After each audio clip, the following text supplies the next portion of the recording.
বলছো তুমি পরে এসো। তুমি বলবে আর কালী মা ছাড়বে না। বাবা বাবা বাবা বাবা, খুব ভালো। বলো তুমি ঝোল খাবে না ঝাল খাবে? হ্যাঁ? তুমি যেটা খেতে চাইবে আমি সেটাই বৌমাদের আদেশ করব। দাদা, আপনি তো দেখছি বেশ শক্ত হাতে সংসারটাকে ধরে রেখেছেন। দেখবে দেখবে হ্যাঁ? দেখি।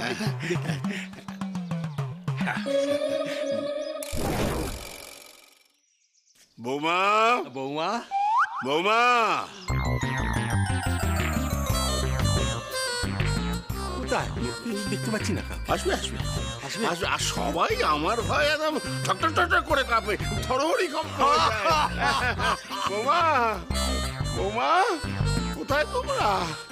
ও মা গো, ওরে বাবা, ও ওরে বাবা, ও মা তোমার এই কি হলো?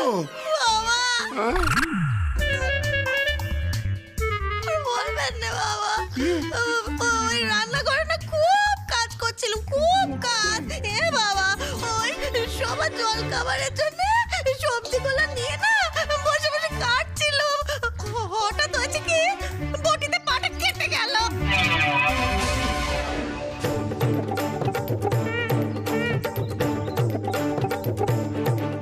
বাবা, কি যন্ত্রণা! বাবা, বাবা বলছি কি, না, আমার এত যন্ত্রণা করছে না। তাই বাবা, আজ আমি আর কোনো কাজ করতে পারবো না। মাছের ঝোল বাবা। ব্যথা! মাগো, আরে! ও আরে! দেখেছেন বাবা? আর বলবেন না উমারে, এই যে আঙুলটা জ্বলে পুড়ে গেছে বাবা। কিভাবে কিভাবে? ওই যে সকালবেলা আপনাদের সকলের কথা চিন্তা করে আমি গরম তেলে লুচি ছাড়তে গেছিলাম, আর তখনই বাবা তেলটা কপট করে আমার হাতের মধ্যে ছিটকে এলো, আর পুরো হাতটা ঝলসে গেল বাবা। দেখুন কতখানি জ্বলে পুড়ে গেছে বাবা, দেখুন দেখুন। ওই জন্যই তো বাবা, ওই জন্যই তো আমি আর কিচ্ছু পারবো না। মারে কি যন্ত্রণা, আমিও পারবো না। বাবা, চমৎকার! তা দুজনেরই দেখছি একেবারে কেটে পড়ে একেবারে এক শেষ। তাহলে আমিও বলছি বাবা, আমি তাহলে ওই দোলের মাথা টুকে টুকে মাথাটা ফাটিয়ে মাথা একটা পেটটি বেঁধে ঘুরে বেড়াবো, কেমন? ওই একা একা সংসারের জোয়াল আমি টানতে পারবো না। সর্বনাশ, আজ তো একটা হুলুস্থুলু বাঁধবে। হেসেল তো তার মানে বন্ধ। ভগবান, এই ছিল আমার কপালে। তোমরা কেউ ঢুকবে না হেসেলে।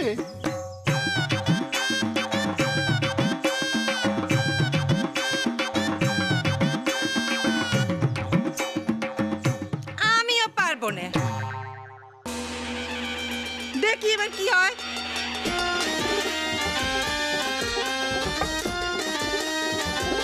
যা,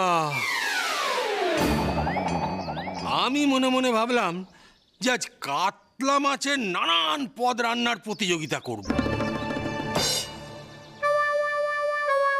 কিন্তু আপনার বৌমারা তো দেখছি কিচ্ছু না করার প্রতিযোগিতায় লেগে পড়েছে। কি হবে এবার?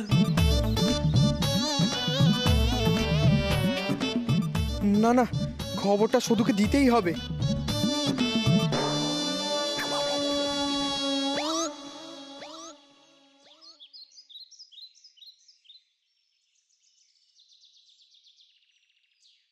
নপুত্তরে কখন এখানে এসে আমাকে খবর দেওয়ার কথা, কিন্তু এখন এলো নে। নিশ্চয় ঘনা মন্দাদের সাথে আড্ডায় বসেছে। উফ, দাদুকে কি আদৌ কিছু বলেছে নপুত্তর? আচ্ছা, এটা শুধু না?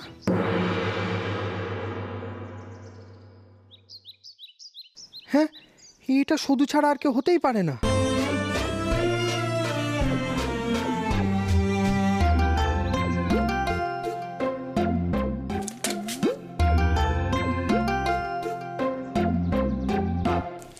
শুধু এই তো নবপুত্তর, কখন থেকে আমি তোমাকে খুঁজছিলুম। তুমি বড়দাদাকে কিছু বলেছো? কিন্তু বড়দাদাকে তো খুঁজেই পাচ্ছি না। তাও আমি দাদুকে বলতে গেছিলাম, কিন্তু দাদু যা রেগে আছে, বাপ রে বাপ। দাদু দাদু রেগে আছে? তার মানে নিশ্চয়ই মায়েরাও রেগে আছেন। তাহলে বাড়িতে কাজ হচ্ছে কি করে? হচ্ছে না তো, সবে হাত পা কেটে গেছে বলে কাপড়ে ফেটটি বেঁধে নিয়েছে যাতে কাজ না করতে হয়। দাদুর খুব খারাপ অবস্থা। আর পিসি ঠাম্মা কত কিছু বলছে। একবার বলছে গোবরের ছড়া দিতে, আরেকবার কি বলছে না, আপদ বালাই এলে ঘর জম্মু জম্মু পুড়ে মো। আপদ বালাই বলছে। সর্বনাশ! এবার কি হবে?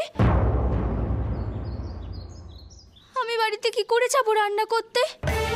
শোন শুধু, তোকে বেশি চিন্তা করতে হবে না। আমি বড়দাদাকে দেখতে পাই, তারপর বড়দাদাকে দিয়ে দাদুকে বলাবো। তারপর দাদু মানলে মানবে, না মানলে মানবে না, ওরা বুঝুক। ফের এক কথা, ওরা বুঝুক বললে কি চলে? বলি, তুমি তো ওই বাড়ির ছেলে। অতিথি বাড়িতে এসে যদি দু চার কথা শুনিয়ে যায়, তাহলে তো বাড়ির মান সম্মান থাকবে না। দাদুর কি হবে বলো তো? নিকুচি করেছে মান সম্মান। তোর সাথে যে অন্যায়টা ওরা করেছে সেটা ফল বুঝুক এবার। দাদু তো তোর জন্য একবারও ভাবলো না। তুই যে এত কিছু করলি সেটার কি হলো? তুই একটু যাত্রা করেছিস বলে তাই জন্য তোর সব খারাপ হয়ে গেল। শোন শুধু, বাবা আমাকে বইতে পড়িয়েছে, বিবেকানন্দ বলেছেন অন্যায় যে করে সে যেমন অপরাধী, আর অন্যায় যে সহ্য করে সেও সমান অপরাধী। আমি তোকে অন্যায় সহ্য করতে দেব না। তুমি একটু থামো নে বাপু।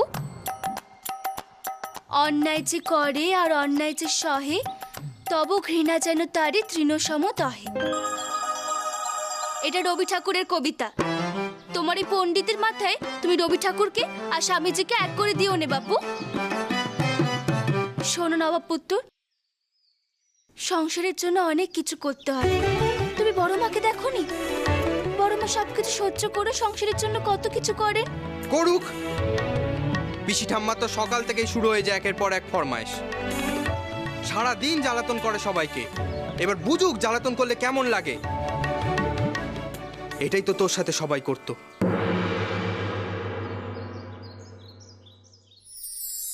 বড়রা গুরুজন, গুরুজনদের ব্যাপারে অমন কথা বলতে নেই নবাব পুত্তুর।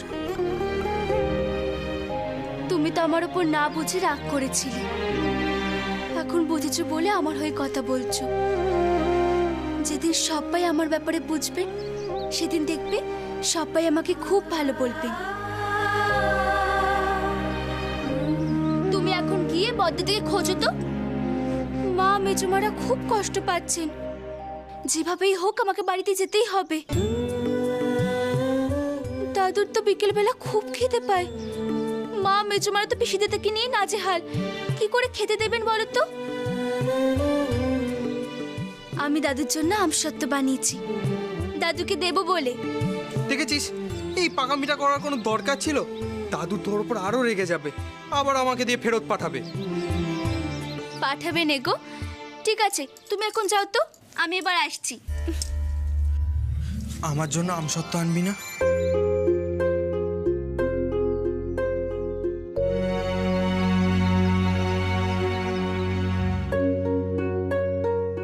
আলাদা করে রেখে দেব।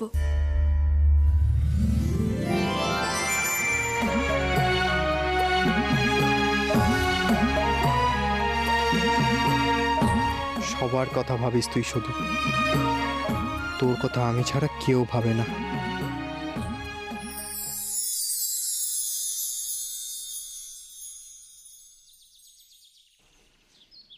বাবা,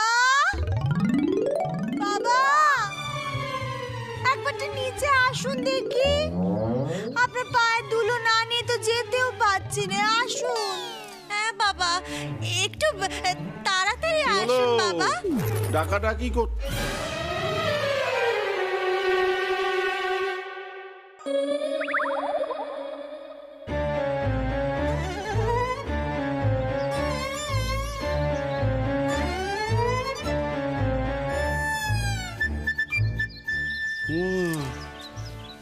এ কি? চললুম বাবা, এ গোয়ালে আর জল টানতে পাচ্ছি না। এ কি কথা বৌমারা, হ্যাঁ? তোমরা কাজের ভয়ে বাড়ি ছেড়ে চলে যাচ্ছ? আরে বাড়িতে যে একজন কুটুম রয়েছে, তার খাতির যত্নের কথা একবারও ভাবলে না? আরে দেখতে যদি আমার বাড়ির বৌমাদের, কাজের ব্যাপারে তাদের কোনো বিকার নেই, মুখ ফুটতে না ফুটতেই কাজ শেষ।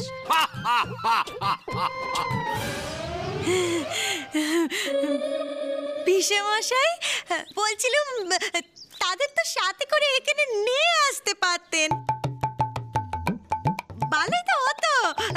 তারা ওই মামা শোর বাড়িতে একটু বেরো বেরো করে যেত, হ্যাঁ, আর আমরা একটু তাদেরকে দেখতাম।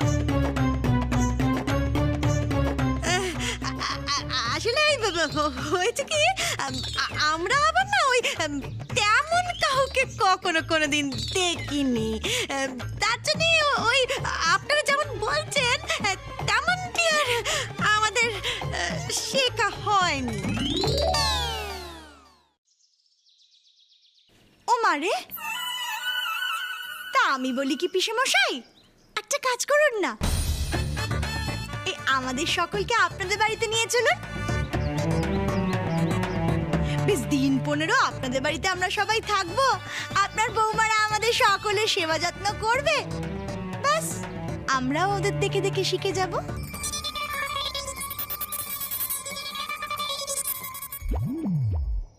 আপদ বালাই এলো ঘর, জম্ম জম্ম পুড়ে মর। আচ্ছা দাদা, এই বাড়ির বৌমাদের এই শিক্ষে? আমি তো ভাবতেও পারছি না। কলি কলি, ঘোর কলি। আচ্ছা ননিবালা, তুমি আমাকে তোমার কেমন বাপের বাড়ি নিয়ে এলে বলো তো, হ্যাঁ? আরে আমি তো এবারই জামাই নাকি, হ্যাঁ? তা খাতির যত্ন তো দূরের কথা, এ তো দেখছি অপমানের পর অপমান।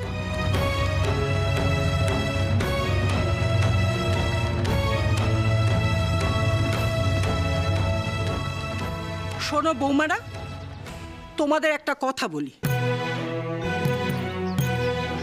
সংসারের বুদ্ধিতে আমার হাড়মাস শক্ত হয়ে গেছে।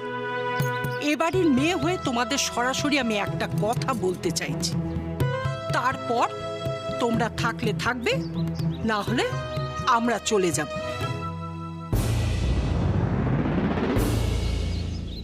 আচারের লোভ দেখালে ছেলেপুলেরা পড়তে বসে, তাতে ছেলেপুলেদের উপকার হয়। সেই রকম বৌমাদের দিয়ে সংসারের কাজকর্ম করানোর জন্য বৌমাদেরও লোভ দেখাতে হয়, তাতে তারা সংসারী হয়।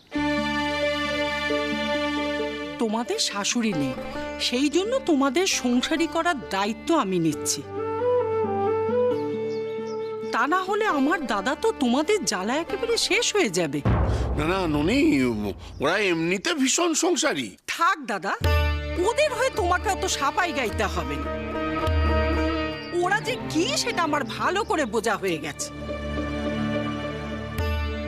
এ বেলনা তোর কম দিন হলো না বেলছি।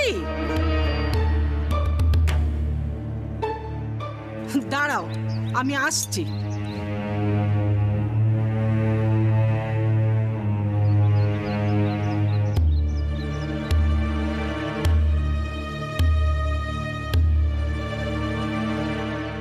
আমি আসার সময় একটা 7 নলি সোনার হার এনেছি, ধরো।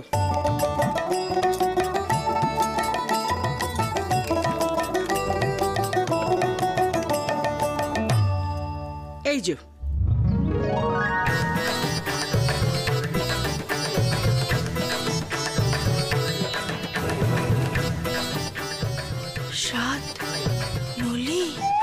আমি ঠিক করেছিলাম, আমার যাকে ভালো মনে হবে তাকেই আমি এটা দেব। আমার স্বামীর খাতির যত্নের কোনো ত্রুটি আমি সহ্য করব না। যাচ্ছি না, সত্যি সত্যি দেব।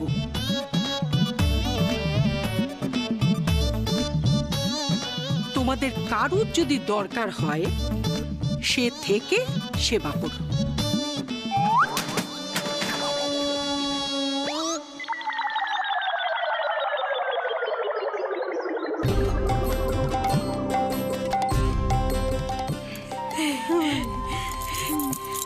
মন দিয়ে সংসার করো, যাকে যোগ্য মনে হবে তাকেই এই হারটা দেব।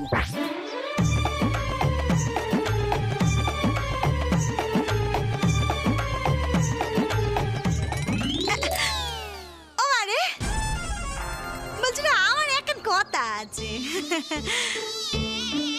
বলছিলাম এই যে প্রতিযোগিতা, এটা কতদিনের জন্য, মানে আজীবন কালের জন্য তো এটা চলতে পারে না, না? তারপরে শেষকালে আপনি বললেন যে ও মারে আমার কারো সেবা ভালো লাগেনি, তখন তো আমরা কাজ করে মরবো, তাই না? হ্যাঁ, এখানে ঠিক কথা। ঠিক তো মেথি একেবারে ঠিক বলেছে। কি কাণ্ড, শেষে গয়নার লোভে সবাই রয়ে গেল। 15 দিনের মধ্যে আমি সেরা বৌমাকে এটা দেব। আজ থেকে প্রতিযোগিতা শুরু।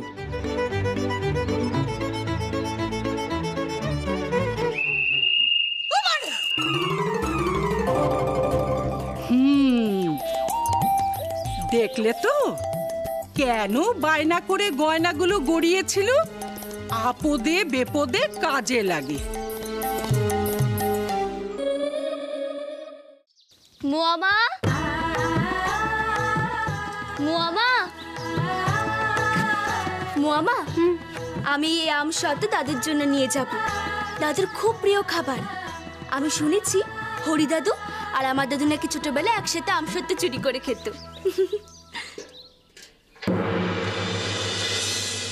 না, এ হরির ভুল নয়, অন্যায়। আমি ওর মুখ দেখবো না কোনোদিন। যেভাবেই হোক আমায় ওদের বন্দুকটা ফের চোরা লাগাতে হবে। সে হবে কোন, কিন্তু এখন তুমি ওই আম সত্ত্ব নে, ও বাড়ি যেও নে। শুধু দাদুর কাছে তুই আরো খারাপ হয়ে যাবি এবারও যদি ধরা পড়িস। আমি ভূতদাদুকে বলেছি, ভূতদাদু যেন আমাকে বাঁচান। একটা বুড়ো মানুষ আমার উপর রাগ করে বিকেলবেলা খিদে সহ্য করে থাকবে, আর আমি কিছু করবো না, তা কেমন করে হয়? শঙ্কর কিন্তু তোর কষ্টের কথা ভাবছে। এখন যদি তোর ভুলে আরো 2-4 জন লোক তোকে দুটো বাজে কথা কয়, শঙ্করের কত কষ্ট হবে বল দেখি। তার থেকে ও শুধু মারে। তুই তো একটা ভালো বুদ্ধি বার করেছিস, একটু অপেক্ষা কর নে। আমি তো অপেক্ষা করছি মুয়ামা, কিন্তু নবাব পুত্তুর বা বদ্দাদা যদি এই কথাখানা না বলতে পারে, তবু আমি যাব।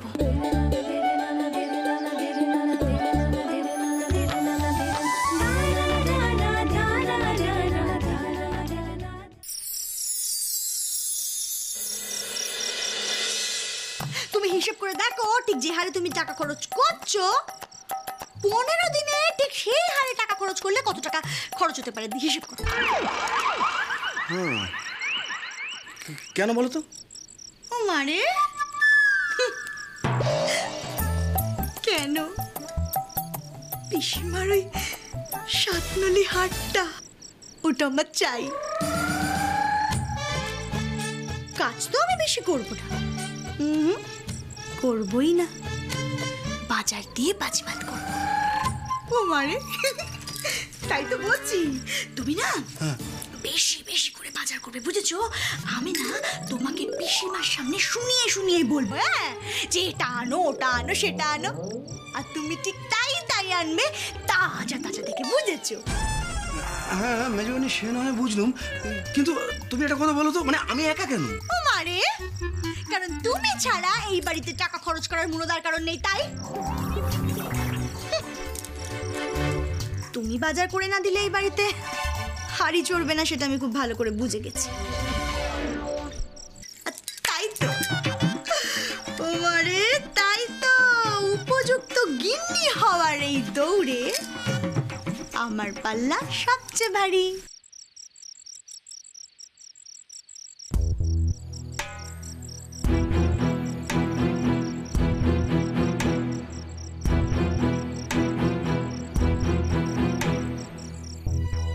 নবদাদা সন্ধেবেলায় গোয়ালে ধোয়া দিতে আসে।